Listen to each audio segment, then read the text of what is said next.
పిల్లలు పేరెంట్స్ మెచ్చిన university సంకల్ Chand Patel university Gujarat.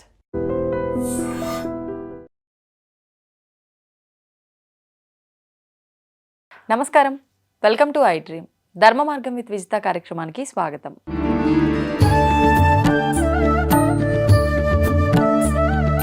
ప్రస్తుతం మనతో పాటు ఉన్నారు ప్రముఖ జ్యోతిష వాస్తు పండితులు, లలితా ఉపాసకులు శ్రీ శ్రీ శ్రీ నానాజీ పట్నాయక్ గారు. ఇప్పుడు గురుగారితో మాట్లాడదాం. నమస్కారం అండి. శ్రీమాత్రే నమః. గురుగారు, ఈ మధ్య కాలంలోనే సమంత గారు భూతశుద్ధి వివాహం చేసుకోవడం అనే విషయాన్ని మనం చూసాము, మాట్లాడుకున్నాం దాని గురించి. ప్రస్తుతము విజయ్ రష్మికల వివాహం జరగనుంది అని చెప్పి, ఆ వివాహం కూడా ఒక కొత్త విధానంలో జరగబోతోంది అని చెప్పి, ఇంకొకటి ఒకే రోజులో అంటే మనకు ఈ ఫిబ్రవరి 26వ తారీఖున ఒకే రోజున 2 సార్లు వివాహం కానుంది వాళ్ళిద్దరికి అని, ఒకటేమో మన తెలుగు హిందూ సాంప్రదాయ ప్రకారంగా జరుగుతోందని, ఇంకొకటి కర్ణాటకకి సంబంధించిన కొడువా సాంప్రదాయ ప్రకారంగా జరుగుతుందని చెప్పి వార్తలు మనకు వినిపిస్తున్నాయి. అసలు నిజంగా ఇది ఒక సాంప్రదాయమైన వివాహం ఉందా? ఈ వివాహం ఎందుకు చేసుకుంటారు? దాని గురించి తెలియజేయండి. తప్పకుండా అండి. దీనికి ఇది ఎందుకు చేసుకుంటారంటే 12వ స్థానం అని ఉంటుంది జ్యోతిష్ శాస్త్రంలో. 7th house and 12th house. ఇవి గనక మొదటి వివాహంలో ఏదైనా ఇబ్బందులు వస్తాయి అని ఉన్నట్లయితే ఇది ఎలా చూస్తాము అంటే, చాలామంది ఏమనుకుంటారంటే కుజదోషం ఉంటే వివాహం చేసుకుంటారు అనుకుంటారు. కుజదోషం వల్ల కాదు. ఇది పర్టికులర్గా 7th lord and 12th lord అంటే వివాహము, వివాహ జీవిత భాగస్వామి, వివాహం తర్వాత ఉండేటువంటి జీవితం, మ్యారిటల్ లైఫ్.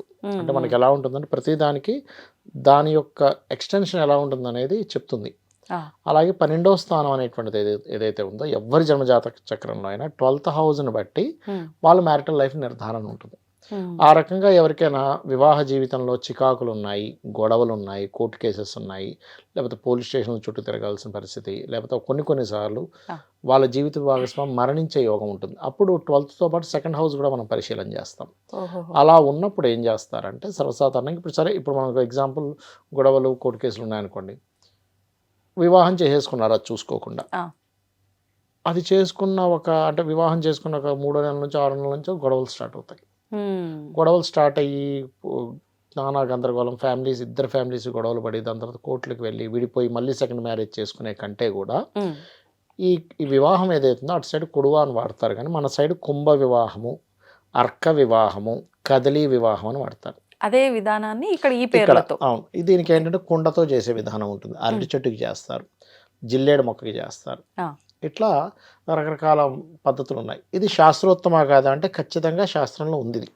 ఇప్పుడు ఇది అంటే ఎవరి జాతకంలో ఇబ్బంది ఉందో వారికి చేస్తారు ఆ విధానం. అంటే ఒక్కొక్కసారి ఇద్దరికీ ఉంటుంది, ఒక్కొక్కసారి ఇద్దరికీ ఉంటుంది దోషం, అప్పుడు ఇద్దరికీ చేస్తారు. అయితే దీంట్లో ఏంటంటే నారాయణుడికి పెళ్లి చేసినట్టుగా ఒక శ్రీమూర్తికి, ఆ నారాయణుడితో పెళ్ళి వదిలేసినట్టుగా కుండతో వివాహం చేస్తారు. నారాయణ కుండలో ఆవాహన చేసి లేకపోతే అరటి చెట్టుకు పెట్టి చేస్తారనమాట. అంటే వీళ్ళకి ఏంటంటే మొదటి వివాహం ఒకటి అయిపోయి కట్ అయిపోయింది, తర్వాత మళ్ళీ ఇంకో వివాహం జరిగింది. అంటే వీళ్ళ పర్సనల్ చార్ట్లో ఏదైతే ఫస్ట్ మ్యారేజ్ అయ్యి డివోర్స్ అవ్వాలో ఆ దోషం ఈ రకంగా తీసేసుకునే పద్ధతి. ఇది ఎవరో క్రియేట్ చేసింది కదా, శాస్త్రంలో ఉన్నటువంటిదే ఇది. దీనికి శాస్త్ర ప్రమాణాలు ఉన్నాయి క్లియర్గా, చాలా స్పష్టంగా. కాబట్టి ఇది చేస్తారు. మనకి మీరు మహాభారతం కనుక తీసుకుంటే అందులో గాంధారికి కూడా జరుగుతుంది వివాహం ఇలాంటిది. అంటే ఫస్ట్ హస్బెండ్ మరణిస్తాడనే యోగం తన జాతకంలో ఉందని వివాహం చేస్తారు. మీరు ఇలాంటి వివాహం మేకతో ఐశ్వర్యరాయ్ కూడా చేసుకుంది. అవునా?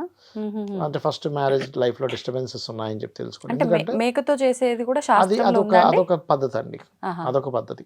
నార్త్ సైడ్ వాళ్ళు చేస్తారు మేకతో చేయడం అనేటువంటి. బట్ మనకి ఇక్కడ ఉండేటువంటి సిస్టమేటిక్ ఏంటంటే కుండతో కానీ, అరటి చెట్టుతో కానీ, జిల్లేడు మొక్కతో కానీ చేస్తారు. అయితే ఈ వివాహంలో ఒక విషయం ఏంటంటే మనకి వీళ్ళు 1 డేలో చేసుకుంటున్నారు, కానీ యాక్చువల్గా 3 నెలల ముందు చేయాలి. అవునా? 3 months ముందు చేయాలి. 3 months ముందు చేసి తర్వాత వివాహం. కొంతమంది అర్జెన్సీ ఉన్నప్పుడు పొద్దున చేసి సాయంత్రం నార్మల్ మ్యారేజ్ చేసుకోవడము, 1 day ముందు చేసుకోవడం చేస్తుంటారు. కొంతమంది కుదరదు, ఇప్పుడు విదేశాల్లో ఎక్కడో ఉంటారు. ఇప్పుడు చాలామంది క్లయింట్స్ కూడా ఏంటంటే కుదరట్లేదండి మా అబ్బాయి 3 నెలల ముందు రావడం కుదరదు అన్నప్పుడు ఇంకా అప్పటికప్పుడు ఇంకా తప్పక పర్వాలేదంటారా? అలా మరి ఫలితం ఉంటుంది. యాక్చువల్గా అయితే కొంచెం ఒక 3 నెలలు, యాక్చువల్గా 3 నెలలు కాదు ఇంకా ముందు కూడా చేసుకోవచ్చు, కనీసం 3 నెలలు గ్యాప్ ఉండాలని చెప్తాం. ఇక్కడ ఇంకోటి ఏంటంటే ఇక్కడ మనం అర్థం చేసుకోవాల్సింది, ఇది ఖచ్చితంగా 2వ వివాహ యోగం ఉంటేనే చేయాలి. 2వ వివాహ యోగం లేనప్పుడు చేస్తే అసలు వివాహం అవ్వదు వీళ్ళకి. మళ్ళీ ఓకే ఓకే ఫస్ట్ మ్యారేజ్ అయిపోయింది, ఒకటే సెకండ్ మ్యారేజ్ మ్యారేజ్ లేదు జాతకంలో. ఓకే ఓకే సెకండ్ మ్యారేజ్ లేనప్పుడు మీరు అది చేస్తే ఏం లాభం? ఉన్న మ్యారేజ్ కంప్లీట్ అయిపోయింది. అయిపోయింది. ఒకేసారి ఆఫర్ ఉంది అనుకోండి, మనకి ఏదైనా ఒకసారి పనిచేస్తుంది, సెకండ్ టైం మళ్ళీ ఆఫర్ పనిచేయదు కదా. అంతే అంతే. అలా ఏంటంటే మనం 7th లార్డ్ అంటారు, అంటే 7వ అధిపతి పాడయ్యే మహాదశలు నడుస్తూ ఇంకొక అంటే ఇంకొక వ్యక్తిని వివాహం, అది స్త్రీ కావచ్చు పురుషుడు కావచ్చు, చేసుకునే యోగం 7th లార్డ్కి 12th లార్డ్కి ఇద్దరికి రావాలి. ఇద్దరికి వచ్చి చేయాలి. చాలా మంది తెలియక కుజదోషం ఉంటే చేయించేస్తున్నారు, అది చాలా పెద్ద దోషం. కుజదోషానికి చేయించడం ఏంటండి? కుజదోషానికి చెప్పలే ఎక్కడో కూడా శాస్త్రంలో. 2 వివాహాల యోగం ఈజ్ డిఫరెంట్, కుజదోషం ఈజ్ డిఫరెంట్. ఇంకోటి ఏంటంటే కుజదోషం అనేది మనకి ఎప్పుడు వివాహం జీవితం మీద ఎఫెక్ట్ ఇవ్వాలని రూల్ లేదు. అది లగ్నంలో ఉందనుకోండి జీవుడికి ఎఫెక్ట్ ఇస్తుంది, అంటే ఓవర్ హైపర్ ఇవ్వడం. 2వ స్థానంలో కుటుంబంతో కొట్లాడుతుంటాడు కానీ జీవిత భాగస్వామితో కొట్లాడాలని రూల్ లేదు. అదర్వైజ్ ఇప్పుడు 2nd హౌస్లో పాడయ్యింది అనుకోండి కుజదోషం, అప్పుడు జీవిత భాగస్వామికి యాక్సిడెంట్స్ అవుతుంటాయి. 3వ స్థానంలో కుజదోషం వర్తించదు. ఇంకోటి ఏంటంటే కుజదోషానికి రూల్స్ ఏంటంటే మనకి కొన్ని లగ్నాలు కుజదోషం వర్తించదు. వేటికి? మేషము, కర్కాటకము, సింహము, ధనస్సు, వృశ్చికము, ధనస్సు, మీన లగ్నాలు కుజదోషం వర్తించదు. అలాగే కుజుడు శుభగ్రహాలతో కుజదోషం వర్తించదు. ఇక్కడ ఎంతసేపు మనం కుజదోషం ఉందని వెంటనే చేసేస్తారు, కానీ కుజదోషం ఉందా లేదా, అది నలిఫై అయిపోయిందా, క్యాన్సిల్ అయిపోయిందా కుజదోషం అనేది చూడాలి. పుట్టి కుజదోషానికి ఇది చేయకూడదు. ఏంటంటే ఇప్పుడు ఏ స్థానంలో ఉంటుంది, 4వ స్థానంలో కుజుడు పాడేయడం అనుకోండి, ఓన్లీ భూముల మీద వస్తుంది ఎఫెక్ట్ వీళ్ళకి, కానీ మ్యారిటల్ లైఫ్ మీద రాదు. పంచమంలో అయింది అనుకోండి కుజదోషం, అప్పుడు మనకి సంతానం పొందే విషయంలో ఇబ్బంది వస్తుంది. కానీ ప్రతి ఒక్కరిలో ఉన్నది మాత్రం వివాహం అనే ఫిక్స్ అయిపోతారు తెలియక. ఇప్పుడు అన్ని బ్లడ్లు రెడ్ గానే ఉన్నాయని ఏది పడితే అది ఎక్కిస్తే ఎలా ఉంటది? గ్రూప్ ఉంటుంది కదా, 8 గ్రూప్స్, ఆ 8 గ్రూప్స్లో ఏ గ్రూప్ మీద ఎక్కిస్తారు. అట్లా ఏంటంటే మీరు కుజదోషం ఉందని తొందరపడి ఇలాంటి వివాహాలు చేయకూడదు. ఒకటి, 2 వివాహాల యోగం ఉంటేనే చెయ్యాలి. ఒక్కొక్కసారి 2 వివాహాల యోగం లేకుండా కేవలం డిస్టెన్స్ ఉంటుంది.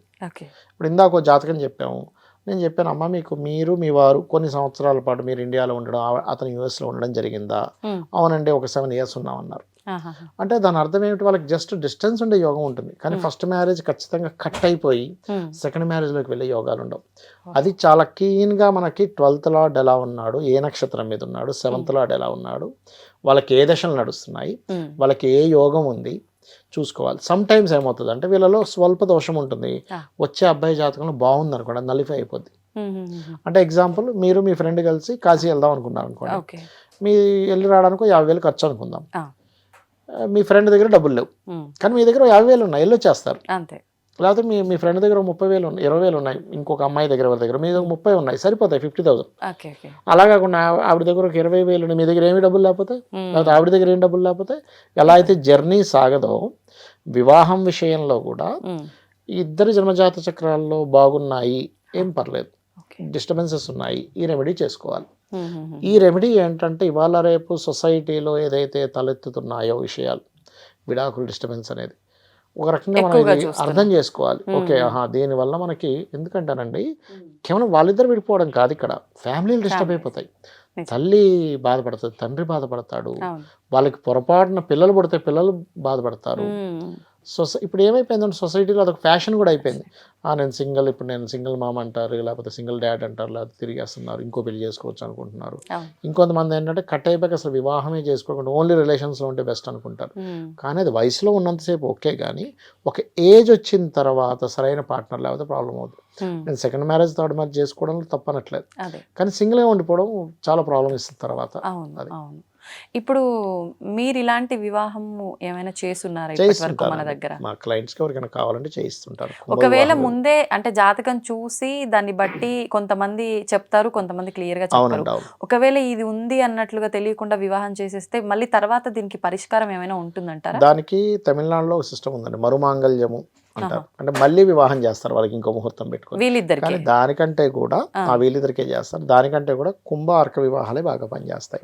వీళ్ళు ఏం చేస్తారంటే కొన్నిసార్లు 2 వివాహాల యోగం పక్కన పెట్టేసి, వివాహ సమయం మీరు సరైన సమయంలో చేసుకోలేదు, ముహూర్తం పాడైంది కాబట్టి 2 వివాహం మరోసారి చేసుకోండి అంటారు సేమ్ వాళ్ళకి.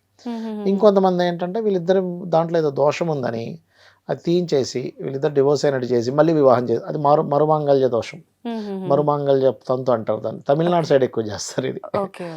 అది ఇప్పుడు అంటే మీరు వాళ్ళ పర్సనల్ డేట్ ఆఫ్ బర్త్ లేకపోయినా మీరు అంటే వేరే ఇంకెన్నో ఉండాలండి, విధాలుగా కూడా చెప్తూ ఉంటారు ఉండాలి. కదా, అది ప్రశ్నపరంగా చెప్పొచ్చు. అలా ఏమైనా చెప్పే అవకాశం ఉందా? అంటే నిజంగా వీళ్ళు ఎందుకు ఉండొచ్చండి, చేసుకుంటున్నారు, ఏ ఇబ్బంది వల్ల అనేది ఉండొచ్చు, చెప్పొచ్చు, ఉమ్. చెప్పొచ్చండి. ఇప్పుడు ఎగ్జాంపుల్ మాట్లాడదాం. ఇప్పుడు ఎగ్జాంపుల్ ప్రశ్న వేసుకుందాం. ఇప్పుడు ప్రశ్న అంటే వాళ్ళ ఎప్పుడు కూడా ఎవరి జన్మజాతకాల వల్ల ఇవ్వకుండా మనం మాట్లాడకూడదు. ఉమ్, ఉమ్. బట్ మీరు అడిగారు కాబట్టి జస్ట్ ప్రశ్న సంబంధంగా నేను మీకు ఒక విషయం ఇక్కడ మనం చూద్దాము. ఇప్పుడు మనం ప్రశ్న కనుక వేసుకుంటే ఇవాళ మనం మాట్లాడుకుంటున్నామండి. ఉమ్. 25వ తేదీ 2వ నెల 2026 మధ్యాహ్నం 12:59 హైదరాబాద్లో ప్రశ్న పడింది. ఉమ్. ఇక్కడ చూడండి, మిథున లగ్న జాతకం. Um. So 7th lord is in lagna, ఈ లగ్నానికి బాధకుడు. ఆ, 7th హౌస్ లగ్నంలో ఉన్నాడు. ఇక్కడ మనం మాట్లాడుకునే అవును. ఇష్యూ ఏంటి? వివాహం వివాహం గురించి. గురించి. ఫైన్. సో ఇంకో విషయం చూడండి, 9వ స్థానంలో అధిక గ్రహాలు ఉన్నాయి. ఉమ్, ఉమ్, ఉమ్. అంటే 9 అంటే రెండో వివాహం. ఆహాహాహా. అంటే సంథింగ్ అక్కడ దోషముందనే భావనతోనే ఓకే. వీళ్ళ లైఫ్స్ చాలా బాగుండాలనే ఉద్దేశం. విషయంతోనే చేసుకుంటున్నారు. ఉమ్. సో ఇప్పుడు గురువు ఎప్పుడైతే లగ్నంలోకి వచ్చాడో ఇది నలిఫై అవుతుందని అర్థం. ఓకే. గురు బలం ఎక్కడికైతే వస్తుందో ఆ దోషం తీయడానికి గురువు ఉన్నాడు అక్కడ. ఉమ్, ఉమ్. కాకపోతే శని రాహులతో ఉన్న గురువు కాబట్టి ఎంతో కొంత చిన్న చిన్నవి ఇప్పుడు దోషం ఉన్నప్పుడు ఏమొద్దు అంటానండి, దోష పరిహారం చేసేసుకున్నాక పోతుంది. ఉమ్. కానీ మనం వాళ్ళు అర్థం చేసుకుంటూ ముందుకు వెళ్ళాలి ఎప్పుడైనా సరే. నేను మామూలుగా వేరే వాళ్ళకి కూడా వివాహం, ఈ కుంభ వివాహాలు, అర్క వివాహాలు చేసుకునేటప్పుడు ఒకటే చెప్తాను, ఆ. బాబు ఈ ప్రపంచంలో గొడవ పెట్టుకునే వాళ్ళు అంటూ ఎవ్వరూ ఉండరు. ఉమ్. కాకపోతే ఏంటంటే దాన్ని మీరు అర్థం చేసుకుంటూ వెళ్ళండి. ఇప్పుడు ఇక్కడ ఏంటంటానండి, మీకు ఒక చిన్న ఎగ్జాంపుల్ చెప్తా. ఒక ఆడపిల్లకి సంతానం కలగనంతసేపు కూడా హా. ఒక రకంగా సుకుమారంగానే ఒక రకంగా పెరిగినటువంటి అమ్మాయి సంతానం కలగగానే ఆ సంతానాన్ని ఎంత కేర్గా చూసుకుంటుంది అంటే, అంతకుముందు ఏదో పెద్ద అవును. ఆ, అన్ని చూసి దాని మీద రావాలి పెద్ద లెక్క. అంటే పెద్ద రీసెర్చ్ చేసి ఆ అమ్మాయికి అన్ని తెలిసినట్టుగా చూసుకుంటుంది. అవును. ఎక్కడి నుంచి చూసుకుంటుంది అలాగా అంటే ఉమ్. తను ఓన్ చేసుకుంది, నా బిడ్డ అని చూసుకుంది. అలాగే భార్యాభర్తలు కూడా నా భార్య లేకపోతే నా భర్త అనేటువంటి వాళ్ళిద్దరి మధ్యన ఒకటి ఉన్నప్పుడు ఉమ్. ఆటోమేటిక్గా వచ్చేస్తుంది. ప్రత్యేకంగా వాళ్ళు ఏమి దాని గురించి పెద్దగా ఏమి కోర్సెస్ ఏం చేయాల్సిన చేయక్కర్లే. అవసరం లేదు. ఉమ్. మ్యారేజ్కి ముందు ఇవాళ రేపు కౌన్సిలింగ్స్ ఉన్నాయి, ప్రీ మ్యారేజ్ కౌన్సిలింగ్స్ ఇవన్నీ. అవును. నాది అనే ఫీలింగ్ వచ్చినప్పుడు ఒక తల్లి ఎలాగైతే బిడ్డను ఆటోమేటిక్గా చూసేసుకుంటుందో ఉమ్. భార్యాభర్తలు కూడా ఆ నాది అనే ఫీలింగ్ ఉండాలి. ఓకే. అది వచ్చిందంటే చాలండి. ఉమ్. మనం ఒక ఫోన్, మన ఆది ఫోన్ అని ఎట్లా చూసుకుంటున్నాం, జాగ్రత్త చూసుకోవట్లే, అవును. అంతే. ఇప్పుడు మీరు అన్నట్టు ఈ కొడువ సాంప్రదాయం మన దగ్గర అయితే కుంభ వివాహం, కుంభ అర్క వివాహం, వివాహం అర్క రూపంలో వివాహం. ఉంటుంది. అంటే మరి ఇది కర్ణాటక పద్ధతిలో అని అన్నారు, అక్కడ దేనికి సంబంధించి చేస్తుండొచ్చు, మీకు ఏమైనా ఇలాగే ఐడియా ఉందా? ఉంటుందండి, సేమ్ పేరు ఒకటే ఉంటుందా? మార్పు, ఓకే. ఓకే. కొంచెం పద్ధతులు మారుతాయి. ఉమ్. ఇప్పుడు ఇక్కడ ఎగ్జాంపుల్, ఇక్కడ నారాయణని పెడితే అక్కడ ఇంకో దేవతని పెడతారు. ఓహో. ఇక్కడ కొన్ని పదార్థాలు, ద్రవ్యాల్లో కొంత మార్పులు వస్తాయి, మంత్రాల్లో కొంత మార్పులు వస్తాయి. బట్ సిస్టమ్ మాత్రం, రెమెడీ మాత్రం దానికే ఉంటుంది. తంతంతా మొత్తం వివాహం ముందు నుంచి చివరి వరకు ఎలా ఆచరిస్తారో అలాగే అలానే ఉంటుందండి, ఉంటుందా? అలాగే ఉంటుందండి. ఓకే. ఆ ఓకే. వివాహం అయిన తర్వాత వాళ్ళు డ్రెస్, వాళ్ళ ఒంటి మీద ఉన్న బట్టలు తీసేస్తారు, పడేస్తారు. ఉహు. అదంతా ఏదైతే అదంతా తీసుకెళ్ళి నదిలో వేసేస్తారు, ఓకే. చెరువులోనో నదిలోనే ఉమ్. వేస్తారు అవి. అంటే ఏదైనా మనం గ్రహ పూజలు ఇంకోటి చేయించుకుంటే ఏంటంటే అది జరిగిన తర్వాత, ఆ వివాహం జరిగిన తర్వాత వెంటనే తల్లిని చూడకూడదు. వాళ్ళు వచ్చి దేవుడి దగ్గర దండం పెట్టుకుని బొట్టు పెట్టుకున్నాక చూడాలి. ఓహో. ఎందుకండి? అది ఆ ప్రాసెస్లో ఉంటుంది. అది ఆహాహా. అంటే చూస్తే ఏమైనా దోషమనా? చూస్తే దోషం అన్నట్టుగా చెప్తారు ఓకే. దాంట్లో. ఓకే. అట్లా. ఓకే. ధన్యవాదాలండి. శ్రీమాత్రే నమః. దీన్ని తవ్వండి, తవ్వుతూనే శివలింగం. పరమాత్మకు జీవా సరే దాన్ని అట్లా కప్పేసేయండి, చూపించదండి. Krishna is there. మూర్తి పూజ కాదు, సాక్షాత్ బ్రజేంద్ర నందన భగవాన్ ఉన్నారు మూర్తిలో. ఏమీ ఆశించకుండా ఆరాధించే వాళ్ళు కూడా ఉన్నారా ప్రభుజీ? నిజమైన భక్తి అంటే మనకు తెలియదు కాబట్టి